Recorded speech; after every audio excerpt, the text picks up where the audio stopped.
வீட்டு பாத்ரூம் ரொம்ப உப்பு கரையாக இருக்குது, டைல்ஸ்லாம் எவ்வளோ தான் க்ளீன் பண்ணாலும் அழுக்காக இருக்குது, போக மாட்டுதுன்னு நினச்சிங்கன்னா இந்த டிப்பை ட்ரை பண்ணி பாருங்கள். அது என்னன்னு தெரிஞ்சுக்க வீடியோவை ஸ்கிப் பண்ணாமல் ஃபுல்லாக பாருங்கள். Hi friends, welcome back to our channel. எல்லோரும் எப்படி இருக்கீங்க?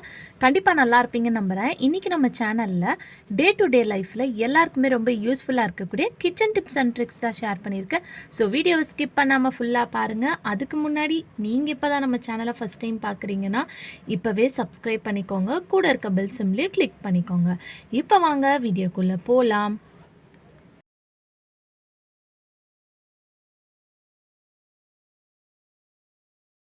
ஃபர்ஸ்ட் டிப் என்னன்னு பார்க்கலாம். நம்ம இந்த மாதிரி கச்சு போடும்போது இல்லை புதுசாக வாங்கின உடனே ஏதாவது ஸ்லிப்பரோ கச்சுவோ நம்ம போட்டோன்னா நம்ம கால் கடித்து ஒரு மாதிரி நம்மளுக்கு அந்த இடமே புண்ணாயிரும். அதுக்கப்புறம் நம்ம என்ன ஸ்லிப்பர் போட்டாலுமே ஒரு மாதிரி ஏறியும் வலிக்கும். அதை அவாய்ட் பண்ணுறதுக்கு இந்த டிப்பை நீங்கள் ட்ரை பண்ணிக்கோங்க. அதுவும் ஸ்லிப்பரை விட கச்சு நம்ம புதுசாக போட்டோன்னா ரொம்ப நம்மளுக்கு கால் கடித்து அங்கங்கே பார்த்திங்கன்னா புண்ணான மாதிரி ஆயிரும். அந்த டைமில் இந்த மாதிரி கேண்டில் எடுத்துகிட்டு அதை இந்த கச்சுவை சுற்றி இந்த மாதிரி ஃபுல்லாக ஒரு கோட்டிங் மாதிரி கொடுத்துக்கோங்க. உள்ள சைடில் எல்லா இடத்துலையும் நீங்கள் இந்த மாதிரி ஒரு கோட்டிங் மாதிரி கொடுத்துக்கோங்க. இது ஒரு லேயராக இருக்கும். உங்களுக்கு காலில் இது போடும்போது இது ஒரு லேயராக உங்களுக்கு நல்லா ப்ரொடெக்ட் பண்ணி கொடுக்கும். ஸோ கண்டிப்பாக இந்த டிப் சிம்பிளாக இருந்தாலும் யூஸ்ஃபுல்லாக இருக்கும். ட்ரை பண்ணி பாருங்கள். அடுத்த டிப் என்னென்னு பார்க்கலாம். நம்ம வீட்டில் இந்த மாதிரி இஞ்சி பூண்டு நசுக்கிற கல் வச்சுருப்போம். அது நைட் டைமில் நம்ம அப்படியே கவர் பண்ணாமல் வைக்கும்போது அதில் பல்லி கரப்பாம்பூச்சியெல்லாம் போகிறதுக்கு சான்ஸ் இருக்குது. ஸோ அதை க்ளோஸ் பண்ணி வைக்கிறதுக்கு நம்ம வீட்டில் இந்த மாதிரி பாக்ஸஸோட மூடி யூஸ் பண்ணாமல் வச்சுருப்போம். அதை வச்சு நீங்கள் க்ளோஸ் பண்ணிக்கலாம். அப்படி இல்லைனா ஃபுட்டு வாங்கும்போது நம்மளுக்கு ஏதாவது பாக்ஸ் கொடுப்பாங்க, அதோட கேப்பு இல்லைனா அதோட பாக்ஸு மூடி இல்லாமல் இருக்கும். நம்மளுக்கு நிறைய பாக்ஸஸ்ஸு அதை கூட நீங்கள் வச்சு இந்த மாதிரி கவர் பண்ணிக்கலாம். கவர் பண்ணிவிட்டு ஒரு பிளாஸ்டிக் கவர் எடுத்துக்கோங்க. இந்த உரலையும் பார்த்திங்கன்னா நீங்கள் தனியாக வைக்கக்கூடாதுன்னு சொல்லுவாங்க. அதனால் அதை இந்த மாதிரி ஒரு கவரில் போட்டு நல்லா இந்த மாதிரி சுற்றிட்டு உங்கள் கவுண்டர் டாப்லேயும் இந்த மாதிரி நீங்கள் வச்சு விட்டுறலாம். ஸோ இந்த மாதிரி வைக்கும்போது உங்களுக்கு நல்லா ப்ரொடெக்டிவாக இருக்கும். எந்த ஒரு பல்லி கரப்பாம்பூச்சியும் பார்த்திங்கன்னா அதுக்குள்ளே போகாது. நம்ம எடுத்து யூஸ் பண்ணிவிட்டு திருப்பி இதே மாதிரி நீங்கள் ஸ்டோர் பண்ணி வச்சுக்கலாம். கண்டிப்பாக ட்ரை பண்ணி பாருங்கள். அடுத்த டிப்புக்கு நான் வளையல் தான் எடுத்திருக்கேன். நம்ம இந்த மாதிரி கோல்டில் மெட்டலில் கிளாஸ் வளையல்லாம் வச்சுருப்போம். அது போடும்போது ரொம்ப டைட்டாக இருக்கும். அது திடீர்னு நம்ம எங்கேயாவது ஃபங்க்ஷனுக்கெலாம் போகிறதுக்கு ட்ரெஸ்ஸுக்கு மேட்சாக வளையல் வாங்கி வச்சுருப்போம். திடீர்னு போடும்போது பார்த்திங்கன்னா டைட்டாக இருக்கும். அந்த டைமில் இந்த டிப் நம்மளுக்கு ரொம்ப யூஸ்ஃபுல்லாக இருக்கும். ட்ரை பண்ணி பாருங்கள். அதுக்கு நீங்கள் யூஸ் பண்ணுற பவுடர் தான் எடுத்துக்கோங்க. அதை இந்த மாதிரி கையில் நல்லா போட்டுட்டு ஒரு 2-3 கோட்டிங் மாதிரி இந்த மாதிரி நல்லா ஸ்ப்ரெட் பண்ணி விட்டுட்டு அதுக்கப்புறம் நீங்கள் இந்த வளையலை போட்டிங்கன்னா ஈஸியாக உங்களுக்கு போயிடும். ஸோ எவ்வளோ சின்ன வளையலாக இருந்தாலும் உங்களுக்கு பிடிச்சமான வளையல் இருந்துச்சுன்னா கண்டிப்பாக இந்த டிப் ட்ரை பண்ணி பாருங்கள். நீங்கள் பவுடருக்கு பதிலாக பிளாஸ்டிக் கவர் இருக்கும் பார்த்திங்களா, அதை வச்சு கூட நீங்கள் இந்த டிப்பை ட்ரை பண்ணிக்கலாம். இந்த பிளாஸ்டிக் கவர் வச்சு போடும்போது இன்னுமே பார்த்திங்கன்னா நீங்கள் ஈஸியாக போட்டுடலாம். ஸோ இந்த மாதிரி கவரை கையில் ஃபஸ்ட்டு போட்டுட்டு அதுக்கப்புறம் அதுக்கு மேலே நீங்கள் இந்த மாதிரி வளையலை போட்டுட்டு அதுக்கப்புறம் நீங்கள் கவரை எடுத்துடலாம். ஸோ கண்டிப்பாக இந்த டிப் ரொம்ப யூஸ்ஃபுல்லாக இருக்கும். ட்ரை பண்ணி பாருங்கள். அடுத்த டிப்புக்கு நான் இங்கே டோலோ டேப்லெட் தான் எடுத்திருக்கேன். எக்ஸ்பீரியான டேப்லெட். நீங்கள் எக்ஸ்பீரியான டேப்லெட் எந்த டேப்லெட்டாக இருந்தாலும் எடுத்துக்கோங்க. அதை ஒரு 3 டேப்லெட் எடுத்திருக்கேன். இப்போ இந்த டேப்லெட்டை ஒரு நியூஸ் பேப்பரில் வச்சுட்டு இந்த மாதிரி நல்லா பவுட்ரு பண்ணி எடுத்துக்கோங்க. இதை பவுட்ரு பண்ணதுக்கப்புறம் நீங்கள் யூஸ் பண்ணாத ஏதாவது கண்டெய்னர்ஸ் இதுக்குன்னே எடுத்து வச்சுக்கோங்க. அதில் இந்த டேப்லெட்டை நம்ம போட்டுக்கலாம். டேப்லெட் பவுட்ரு பண்ணதை போட்டுக்கோங்க. இப்போ இது போட்டதுக்கப்புறம் இது கூட முக்கியமான பொருள் என்னன்னு பார்த்தீங்கன்னா டீ தூள் தான் நம்ம சேர்த்துக்க போகிறோம். டீ தூள் நீங்கள் ஃப்ரெஷ்ஷானது தான் சேர்க்கணுன்னு அவசியம் இல்லை. நம்ம டீ வீட்டில் போட்டதுக்கப்புறம் அதை ஃபில்டர் பண்ணிவிட்டு அதை தூக்கி போடுவோம் இல்லையா, அதை தூக்கி போடாமல் அதை எடுத்து வச்சுட்டு நீங்கள் இந்த மாதிரி க்ளீனிங் பர்பஸ்க்கு கூட பார்த்தீங்கன்னா யூஸ் பண்ணிக்கலாம். இப்போ டீ தூள் ஆட் பண்ணதுக்கப்புறம் நீங்கள் யூஸ் பண்ணுற டிட்டர்ஜென்ட் பவுடரை சேர்த்துக்கோங்க. இது கூட நான் Vim liquid gel dishwash liquid சேர்த்துருக்கேன்.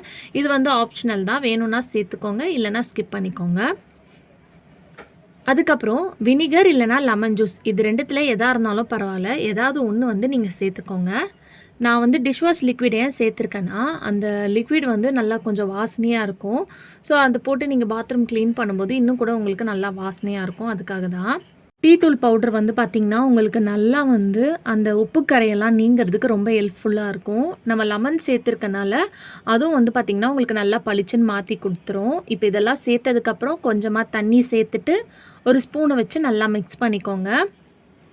இப்போ இதை மிக்ஸ் பண்ணதுக்கப்புறம் நீங்கள் இதை அப்படியே டேரெக்டாக எடுத்து யூஸ் பண்ணலாம். பட் நம்ம கீழே இருக்கிற டைல்ஸில் தரையில் வந்து பார்த்திங்கன்னா ஈஸியாக வந்து தண்ணியை தெளித்து வாஷ் பண்ணிடலாம். பட் ஆனால் சைடில் இருக்கக்கூடிய டைல்ஸில் வந்து நீங்கள் அதை வந்து தெளித்து ஊற்றி வாஷ் பண்ணுறத விட இந்த மெத்தடில் நீங்கள் போட்டு பண்ணும்போது உங்களுக்கு ஈஸியாக இருக்கும். நம்ம வீட்டில் யூஸ் பண்ண ஏதாவது ஜூஸ் பாட்டிலோட வாட்டர் பாட்டில்லாம் இருக்கும் இல்லையா, அந்த கேப்பில் வந்து ஒரு குட்டியாக ஒரு 2-3 ஹோல்ஸ் மாதிரி போட்டுக்கோங்க. கேஸ் ஸ்டவ்வில் சூடு பண்ணி இந்த பாட்டிலில் நீங்கள் போட்டுட்டு க்ளீன் பண்ணும்போது உங்களுக்கு ரொம்பவே ஈஸியாக இருக்கும். ஸோ பேலன்ஸ் கொஞ்சம் தண்ணி வந்து இருந்தது, அதை வந்து நான் எடுத்து வச்சுருக்கேன். இப்போ பாருங்கள், இந்த டைல்ஸில் வந்து நீங்கள் இந்த மாதிரி ஸ்ப்ரே பண்ணி விடும்போது உங்களுக்கு வாஷ் பண்ணுறதுக்கு ரொம்பவே ஈஸியாக இருக்கும். இல்லைனா நீங்கள் கையில் வச்சு தெளித்து போட்டு அந்த மாதிரி பண்ணுறத விட இந்த மாதிரி பாட்டிலில் நீங்கள் ஊற்றி வச்சுக்கிட்டிங்கன்னா உங்களுக்கு எங்கெல்லாம் வேணுமோ ஃபஸ்ட்டு அந்த இடத்துல வந்து ஃபுல்லாக வந்து ஸ்ப்ரே பண்ணி விட்டுருங்க. கீழே இருக்கிற ஃப்ளோரில் வந்து பார்த்திங்கன்னா க்ளீன் பண்ணிடுவோம். சைடில் இருக்கிற டைல்ஸ்லேயும் வந்து பார்த்திங்கன்னா நிறைய வைரஸ், பாக்டீரியா, கிருமியெல்லாம் இருக்கும். அந்த இடத்துலையும் வந்து நீங்கள் க்ளீன் பண்ணுறது ரொம்பவே முக்கியம். இப்போ வந்து பாத்ரூமில் இருக்கக்கூடிய இந்த வாஷ் பேஷன்லேயும் வந்து இந்த தண்ணியை வந்து ஸ்ப்ரே பண்ணி விட்டுக்கிறேன்.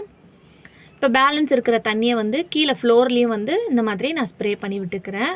அந்த டைல்ஸில் கீழெல்லாம் வந்து பார்த்திங்கன்னா உங்களுக்கு எந்த அளவுக்கு உப்பு கரை இருக்குன்னு தெரியுதா, அந்த இடத்துலையும் வந்து நான் இந்த தண்ணியை வந்து ஸ்ப்ரே பண்ணி விட்டுக்கிறேன். ஸ்ப்ரே பண்ணதுக்கப்புறமா லைட்டாக வந்து பேலன்ஸ் கொஞ்சமாக வச்சுருந்ததை மட்டும் கீழே வந்து இந்த மாதிரி ஸ்ப்ரெட் பண்ணி ஊற்றி விட்டுக்கிறேன்.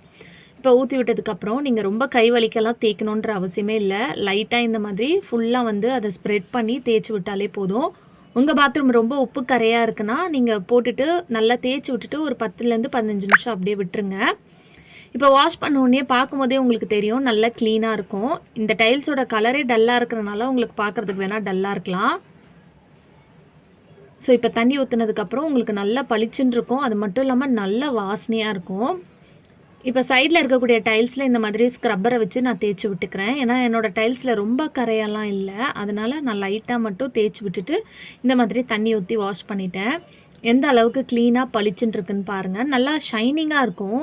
இதில் நம்ம டிஷ் வாஷ் லிக்விட்லாம் சேர்த்துருக்கோம், லெமன் ஜூஸ்லாம் சேர்த்துருக்கனால நல்லா வாசனையாக இருக்கும். உப்பு கரையும் வந்து பார்த்திங்கன்னா ஈஸியாக வந்து நீங்கிரும் உங்களுக்கு. வெளியேருந்து நம்ம காசு கொடுத்து வாங்கி கெமிக்கல் யூஸ் பண்ணுறதுக்கு பதிலாக வீட்டில் இருக்கக்கூடிய பொருளை வச்சு நீங்களே வந்து பார்த்திங்கன்னா இந்த மாதிரி லிக்விட் ரெடி பண்ணி யூஸ் பண்ணி பாருங்கள். இப்போ வாஷ் பேஷனில் ஸ்ப்ரே பண்ணி விட்டுருந்தேன் இல்லையா, அதையும் வந்து ஒரு ஸ்க்ரப்பரை வச்சு நல்லா இந்த மாதிரி தேய்ச்சி விட்டுக்கிறேன். இந்த டிப்பை வந்து நீங்கள் 15 days ஒன்ஸ் அது ட்ரை பண்ணிவிட்டு வரும்போது நல்லா பளிச்சுன்னு இருக்கும் பார்க்குறதுக்கு. நல்லா ஸ்க்ரப் பண்ணி தேய்ச்சி விட்டதுக்கப்புறம் தண்ணி ஊற்றி வாஷ் பண்ணதுக்கப்புறம் எந்த அளவுக்கு பளிச்சுன்னு இருக்குன்னு பாருங்கள். இதை வந்து நீங்கள் சிங்க் க்ளீன் பண்ணுறதுக்கு கூட யூஸ் பண்ணிக்கலாம், டேப்பு க்ளீன் பண்ணுறதுக்கு யூஸ் பண்ணிக்கலாம்.